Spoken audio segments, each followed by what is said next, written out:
दोस्तों, president Donald Trump, उनकी शख्सियत कुछ ऐसी है, ना तो वो दिमाग में उतरते हैं ना ही किसी के दिल में। पूरी दुनिया के लीडरान और अमेरिका वॉचर्स हैरान हैं कि प्रेसिडेंट ट्रंप का अगला कदम क्या होगा। लगता है उनके आने के बाद अमेरिका की पॉलिसी बन गई है ब्लो हॉट ब्लो कोल्ड। दुनिया के सबसे ताकतवर राष्ट्र का मुखिया होने के कारण सब लोग उनके नजदीक जाना चाहते हैं, लेकिन उन्हें समझ में नहीं आता है कि ट्रंप को डिकोड कैसे किया जाए। लेकिन ये कंफ्यूजन अब दूर हो गई है।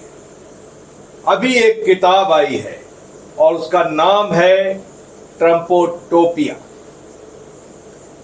हम सौभाग्यशाली हैं कि हमारे साथ इस किताब के लेखक श्री रोविंदर सचदेव हैं।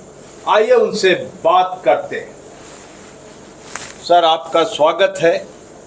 और आपने ये किताब लिखी ट्रंपोटोपिया। ये बताएंगे कि ये ट्रंपोटोपिया है क्या? इसका टाइटल भी काफ़ी ट्रंप की तरह कंफ्यूजिंग और अट्रैक्टिव है। Thank you colonel Utkarsh ji, pleasure always आपके साथ और आपके दर्शकों के साथ। अंग्रेजी में एक शब्द होता है यूटोपिया। यूटोपिया मतलब हेवन या इमेजिन करते हैं, आइडियल लिविंग। जी हाँ। तो ये किताब का टाइटल जब मैंने लिखना शुरू करा, जैसे आप कह रहे हैं, सबके जहन में वही क्वेश्चन है कि ट्रंप चाहता क्या है। तो ट्रंप अल्टीमेटली अमेरिका को कैसा यूटोपिया बनाना चाहता है। तो ट्रंप के जहन में क्या है? यूटोपिया, ट्रंपोटोपिया। किताब का नाम उस से ओरिजिन हुआ है कि, और किताब में हम गए भी उसी एंगल से। आप जो कह रहे ट्रंप को डिकोड करो, उसकी पर्सनालिटी, कैसा अमेरिका ये बनाना चाहता है। जी हाँ। और क्या करेगा ये, और उसे डील कैसे करो, वो सब अलग चीजें हैं। But yes, utopia, Trumpotopia. हम सब जानते हैं कि प्रेसिडेंट ट्रंप एक बहुत ही कॉम्प्लेक्स पर्सनैलिटी हैं। आप ट्रंप को डिकोड करने का दावा करते हैं। आप ट्रंप को कैसे डिकोड करते हैं? पहली बात, आप उनको कैसे रीड करते हैं? Thank you. रीड करने में डिकोडिंग इंक्लूडिंग होता है, क्योंकि मैं उसको रीड कर रहा हूँ तो मुझे डिकोड भी तो करना पड़ेगा उसको समझने को। जी हाँ। और एक किताब मैंने करीब मार्च पिछले साल लिखनी शुरू करी थी, इसी कारण कि ये एक इंटरेस्टिंग पर्सनालिटी। आपने कहा कि ये पता नहीं, ये मिस्ट्री है, एनिग्मा है, शख्सियत है क्या।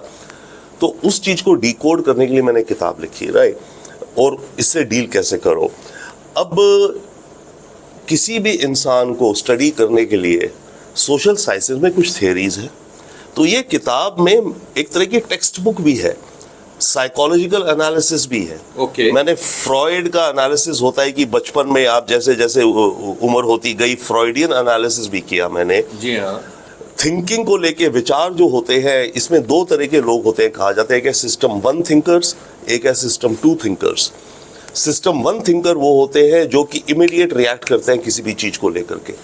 जी हाँ। ट्रंप एक सिस्टम 1 थिंकर है। ओके। सिस्टम 2 वाले वो होते हैं जो उनको कुछ आए तो वो थोड़ा समय लेते हैं, सोचते हैं, फिर कुछ एक्ट करते हैं। ये नहीं है कि कोई एक स्टाइल सोचने का बेहतर है या खराब है, ये दो अलग अलग स्टाइल है। इंटरेस्टिंग। तो ट्रंप एक सिस्टम 1 थिंकर है।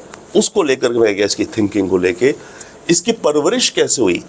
देखिए, आज हम और आप जो हैं, हम प्रोडक्ट है अपने बचपन का। माँ बाप ने हमें क्या सही गलत सिखाया, हम किन स्कूलों में गए, हमने कौन सी मूवीज देखी, हमने क्या नौकरियां करी। आप आर्मी में रहे तो आज की तारीख में आपकी तो सारी की सारी पर्सनालिटी उसी से पॉलिश हो रखी है ना। जी हाँ। ग्रूम हो रखी है, मानिए, राइट। मैंने अगर इंजीनियरिंग करी, मैं कहीं रहा, कौन सी किताबें पढ़ी, मैंने क्या नौकरियां करी, तो आज जो मैं हूं, मैं उसका रिजल्ट हूं, मेरी पर्सनालिटी। एब्सोल्यूट। तो ट्रंप 1970 और 80 के दशक में जब ये अपना MBA करके आया था, इसके फादर का अच्छा खासा बड़ा बिजनेस था। जी हाँ। ओके, ये नहीं है, he is born with a silver spoon. Okay. Okay, ये सेल्फ मेड नहीं है। जी हाँ। बट इसने उस सिल्वर स्पून को कहो तो गोल्डन स्पून बना दिया। ओके। तो 70 और 80 के दशक में इसने न्यूयॉर्क में रियल एस्टेट में काम किया, अपनी फादर की कंपनी बढ़ाई। उसमें इसने माफिया से डील किया, क्योंकि ट्रेड यूनियन जो थी वो कंट्रोल करते थे माफिया। ये कंस्ट्रक्शन बिजनेस है, सीमेंट चाहिए होती थी बड़ी बड़ी, तो सीमेंट बिजनेस को माफिया कंट्रोल करता था न्यूयॉर्क में। जोनिंग, परमिशंस वगैरह, करप्शन थी न्यूयॉर्क में काफ़ी। फ्लैम्बॉयंट लड़कियां, प्ले बॉय, ये वो। तो ये उस हसल बसल से निकला हुआ पर्सनालिटी है। न्यूयॉर्क में स्वैगर है कि I am smarter than you, confidence तो टोटल रहना चाहिए, उसमें कोई कमी नहीं आना चाहिए, दूसरे को दबाना कैसे है, ये वहाँ की ऑपरेटिंग स्टाइल है, आपका रहन सहन का तरीका है काम क्या करने का। इस वजह से ट्रम्प हमेशा डील की बात करते हैं? जी हाँ, बिल्कुल बिल्कुल डील मैन। बिल्कुल वही है। ये डील का जो शब्द इतना इस्तेमाल करता है, इसीलिए करता है क्योंकि न्यूयॉर्क में उस समय, और अभी जैसे मानो रियल एस्टेट में डील होती है ना, जी हाँ। लैंड का पार्सल मेरे को जुगाड़ करना है, उस लैंड पार्सल को मुझे डेवलप करना है, मुझे बिल्डिंग बनानी है, बिल्डिंग बेचनी है। It's all about deal. It's all about deals. जी हाँ। और इसने 1987 में एक किताब लिखी थी, art of the deal. Okay. वो किताब बहुत पॉपुलर हुई, इनफैक्ट उस किताब काफी बिकी, उस किताब से इसने काफी पैसा भी कमाया। ओके। तो ये अपने को कहता है कि मैं तो मास्टर हूं of the art of the deal. जब आपने बात की यूटोपिया की, और ट्रम्प का एक और भी फ्रेज है, मेक अमेरिका ग्रेट अगेन, क्या ट्रम्प उस यूटोपिया में रह रहे हैं? जी हाँ, बिल्कुल रह रहे हैं। Make America great again. America में इस समय एक सच में, असल में एक रेवोल्यूशन, बदलाव चल रहा है। और वो केवल ट्रम्प नहीं, हाँ ट्रम्प तो उसका, मैं नहीं कहूँगा मुखौटा है, जी हाँ। बट ट्रम्प उसका लीडर है। ट्रम्प ने आके उस पूरे विचारधारा का लीडरशिप ले ली। तो अमेरिका में ये ख्वाहिश है कि अमेरिका एक बार फिर से अपनी खोई हुई प्रतिष्ठा वापस पाए, और उसमें यह है कि यस, प्रतिष्ठा पाए कि अमेरिका वापस एक क्रिश्चियन नेशन होता जाए। एब्सोल्यूट। क्रिश्चियन वैल्यूज का जो पहले था, एक जमाना था, अमेरिका खुला रहे, अमेरिका में कोई खास दूसरे इमिग्रेंट्स ना हो, प्रॉस्पेरिटी हो, नौकरियों की टेंशन ना हो। तो ये सारी जो चीजें, और जो मेक अमेरिका ग्रेट अगेन, इस किताब में मैंने काफी एनालाइज किया है कि कौन सा पीरियड है जो ये चाहते हैं कि अमेरिका फिर से वैसा हो जाए जो मागा के लोग हैं। एक आम आदमी की धारणा है कि प्रेसिडेंट ट्रम्प बहुत ही डिसरप्टिव हैं और इम्पेशेंट हैं। ये इनकी कौन सी पर्सनालिटी ट्रेट आप कहेंगे? यस, डिसरप्टिव भी है, इम्पेशेंट भी है।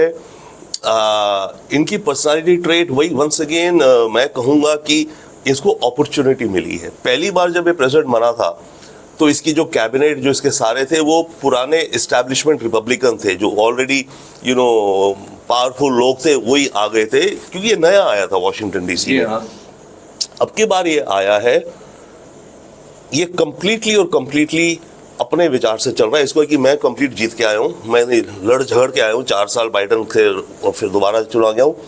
तो अब ये जो भी लोगों को अपॉइंट कर रहा है, कंप्लीट 100% जो इसके ट्रस्टेड और रॉयल हों। इम्पेशेंट ये इसलिए है, ठीक है, वो 4 साल का वक्त है, अभी तो 4 महीने हुए से मात्र, बट एक पॉइंट है, जब कुछ करना है तो करना है। और अमेरिका में मागा के लोग, जो मेक अमेरिका ग्रेट अगेन की जो मूवमेंट है, उनकी ये सोच थी और है कि ये आखिरी मौका है। अगर अब की बार हम सरकार में नहीं आए तो अमेरिका बर्बाद हो जाएगा। ओके। हमारा लाइफ जो हम जैसे जानते हैं खत्म हो जाएगी, हमारी लाइफस्टाइल, हमारी। अमेरिका के बारे में इस किताब में भी बात करते हैं, इनफैक्ट डोनाल्ड ट्रंप के बारे में बात करते हैं, और अमेरिका के बारे में भी बात करते हैं। अमेरिका को कैसे रीड करते हैं आप, और अमेरिका के बारे में हमें क्या जानना चाहिए? अमेरिका एक इमिग्रेंट्स द्वारा बनाया गया नेशन है, राइट? अमेरिका की स्थापना हुई थी, यूरोप से लोग आए थे अमेरिका में नई दुनिया ढूंढते हुए। यूरोप में क्रिश्चियनिटी का रिलीजियस प्रोसिक्यूशन चल रहा था, कैथोलिक बड़े जकड़ के रखते थे लोगों को। तो अमेरिका में कहा जाता है, अभी तक था, कि America is a melting pot. जी हाँ। यानी कि लोग अलग अलग देशों से आते हैं, पर यहाँ आके जैसे ही वो अमेरिका की धरती पे उतरते हैं, वो सारी पुरानी चीजें छोड़ के यहाँ पर आके वो एक कॉमन वैल्यूज पे आ जाते हैं। यानी कि हार्ड वर्क, अच्छे से मेहनत करेंगे, कंपटीशन होगा, यस compete करेंगे, और जो भी होगा भगवान उन्हें डायरेक्टली देगा। इंसान और भगवान के बीच में कोई ठेकेदार नहीं है, क्योंकि यूरोप में जो चर्च था वो ठेकेदार बन गया था कि भगवान और आपके बीच में ठेकेदार हूं। तो बेसिक ये था कि आओ अमेरिका में जहां से भी आप आओ, और यहाँ पर आके नई जिंदगी बनाओ, मेहनत करो, चैरिटी करो। चैरिटी भी बहुत बड़ा फंक्शन था। एनीवे, तो एक मेल्टिंग पॉट है। जी। अब और इस किताब में मैंने लिखा है, अमेरिका अब मेल्टिंग पॉट नहीं रहा, जी। अमेरिका अब बॉक्सिंग रिंग बन गया है।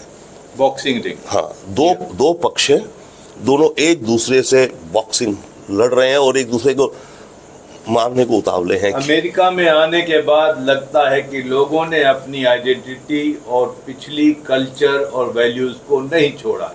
क्या ये वजह है कि आज अमेरिका में कॉन्फ्लिक्ट हो रहा है? नहीं, ऐसा भी जरूरी नहीं है। लोगों ने, यस यू राइट, कुछ जब लोगों ने अपनी आइडेंटिटी नहीं छोड़ी अमेरिका में आने के बाद, तब पिछले 40-50 वर्षों में ये कहने जाया लगा कि अमेरिका एक सैलेड बोल है। पहले था मेल्टिंग पॉट की सभाएं कॉमन हो गए, जी हाँ। पर फिर हुआ कि लोग अपनी आइडेंटिटी रखना चाहते हैं, भाई वो भी ठीक है, आप आओ, आप जो भी हो। तो जैसे सलाद का बोल होता है ना, अलग अलग चीजें पड़ी, तो अमेरिका को सैलेड बोल कहा जाने लगा। ओके। पर अब जो मैं कह रहा हूं, अमेरिका एक बॉक्सिंग रिंग है। अमेरिका के अंदर जो कॉन्फ्लिक्ट हो रहा है, ये कुछ हद तक वो है कि लोगों ने अपनी आइडेंटिटी नहीं छोड़ी, तो कैसे कोई अपनी आइडेंटिटी छोड़ेगा। बट मेरे ख्याल से इसमें ज्यादा ये है कि जो वाइट क्रिश्चियंस अमेरिका में, वो एक नॉस्टैल्जिया चाहते हैं कि जिंदगी ऐसी हो 1950 के दशक की। ओके 1950 की दशक में अमेरिका में कोई बाहरी ज्यादा लोग नहीं थे, ब्राउन वगैरह, ब्लैक तो थे, डेफिनेटली ब्लैक तो एक खुद लेके आए थे, तो गुलाम लेकर के आए थे अमेरिका के अंदर। एक वो बहुत बड़ा उसका हिस्ट्री का पास्ट है कि इन्होंने इतने स्लेव्स लाए अफ्रीका से, तो ब्लैक अमेरिकन से उन्हें छोड़िए। बट पर वो ये चाहते हैं कि हमारे जो घर हैं, हमारे जो शहर है, हमारे जो रहन सहन है, हमारे जो चर्च है, हर संडे को चर्च जाना। ज़्यादातर लोग अमेरिका में 1950-60 में चर्च जाते थे, अभी भी जाते हैं पर कम है, पर उस समय ज़्यादा थे। क्रिश्चियन वैल्यूज़ है। एक बंदा काम करता था, हस्बैंड, वाइफ घर में रहती थी, बच्चों को रखती थी। आपके गराज में एक कार होती थी, नई नई चीज़ें आ रही थी, फ्रिज, एसी वगैरह। अमेरिका में इकोनॉमिक प्रॉस्पेरिटी थी, क्योंकि सेकेंड वर्ल्ड वॉर के बाद अमेरिका में बहुत बूम आया मैन्युफैक्चरिंग का। यूरोप बर्बाद हो गया था। तो उस समय की अमेरिका एक अलग इनके नॉस्टैल्जिक माइंड में है, तो ये उस समय की अमेरिका चाहते हैं। ओके। ये किताब के अंदर में आप इस किताब को किसको रेकमेंड करेंगे, किसको ध्यान में रखकर आपने ये किताब लिखी?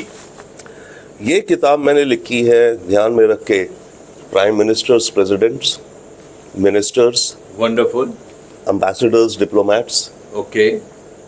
ये किताब मैंने ध्यान में ऑल्सो रख के लिखी है स्टूडेंट्स को, students of international relation, international political science, international relations, political science, communications, yes, business, international business, okay, leadership, okay. इन सब के स्टूडेंट्स के एंगल से भी किताब लिखी। इसमें थ्योरी भी है, क्योंकि मेरा था कि अगर मैं कुछ लिख रहा हूँ, बाय द वे किताब 770 पेज की है। जी हाँ। ये दुनिया में सबसे मोटी किताब है ट्रंप के ऊपर। डिटेल्ड किताब है, मोटी क्यों कहेंगे? हाँ, डिटेल्ड नहीं, डिटेल्ड बुक ऑन। मेरे जहन में नहीं था कि इतने ज्यादा पेज हो जाएंगे, पर जब हो गए मैं लिखता गया। मैं थ्योरी, हर चीज को पहले मैं थ्योरी दे रहा हूँ, फिर प्रैक्टिकल दे रहा हूँ, तो ये किताब में मिक्स है थ्योरी एंड प्रैक्टिकल, तभी इसे मैं कह रहा हूँ गाइड बुक। ये गाइड बुक है to decode Trump, to decode the culture of America, जी हाँ, and with tips for world leaders. आप टाइटल में देखेंगे अगर हम, तो टाइटल ये लिखा है हमने, a guide book to decode Donald Trump और culture and politics of America कैसी है, with tips for world leaders to tackle Trumpotopia. Wonderful. तो उस विचारधारा से लेके मैं इसको प्रैक्टिकल एक बुक बनाना चाह रहा था, प्रैक्टिकल भी है बट थ्योरी भी है, क्योंकि प्रैक्टिकल से पहले मैं थ्योरी की लेयर डालना चाहता था। ये किताब हम कहाँ से खरीद सकते हैं? ये किताब फिलहाल अमेज़न की वेबसाइट से करीब 20 देशों में मिल रही है, अभी इंडिया में नहीं है। इंडिया में करीब 2 हफ्ते में आने वाली है। Amazon.com पे आप ट्रंपोटोपिया पे सर्च कीजिएगा, आपको ये किताब अमेज़न से मिल जाएगी। और इसके इफे आई में आज क्या इसका प्राइस हो? इसका प्राइस इंडियन मार्केट में जो हार्ड पेपर बैक है, जो हार्ड कवर है, जो ये है अभी आप देख रहे हैं, मुझे ऑथर कॉपीज मेरे पब्लिशर ने भेजी है, जी हाँ, तो ऑथर को पब्लिशर दे देता है, राइट, ये हार्ड कवर। ये जो किताब है फिलहाल 2350 रुपए की है, ओके, बट जो पेपर बैक होगा वो इससे कम कीमत का होता है, वो करीब 1900 ऐसी कुछ रुपए का होगा। जी हाँ। तो ये रही बात how to decode Trump and how to learn more about America. Sir आपका बहुत स्वागत। रेड ओवर ग्रीन के दर्शकों की तरफ से मैं इस किताब के सक्सेस की आपको शुभकामनाएं देता हूं। Thank you very much. Thank you very much colonel Rathore, always a pleasure with you, and thank you. किसी भी ऑथर के लिए इससे क्या अच्छी चीज हो सकती है कि एक एक intellectually sharp person like you discusses on that book. Thank you very much, बहुत बहुत धन्यवाद। Thank you.